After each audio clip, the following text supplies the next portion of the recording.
ಪೂಜಿಸಲು ಅರ್ಹಳು ನನ್ನ ತಾಯಿ. ಮನದೊಳಗೆ ಮಂದಿರವ ಕಟ್ಟಿರುವಳು ಕರುಣಾಮಾಯಿ. ನವಮಾಸ ಮಡಿಲಲ್ಲಿ ಕಾಯುವಳು ಹೆತ್ತ ತಾಯಿ. ನೋವಲ್ಲೂ ನಗುವವಳು ಒಬ್ಬಳೇ ಹೊತ್ತ ತಾಯಿ. ಜನನ ಮರಣ ಜಗದ ಸಂತೆ, ಅದಕ್ಕೂ ಮೀರಿನಿ ಬೆಳೆದು ನಿಂತೆ.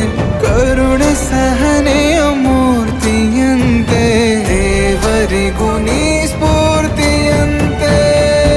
ಅದೃಷ್ಟವು ನನ್ನ ಪಾಲಿಗೆ ನಿನ್ನ ಕಂದನು ನಾನಾಗಿ ಹೇ.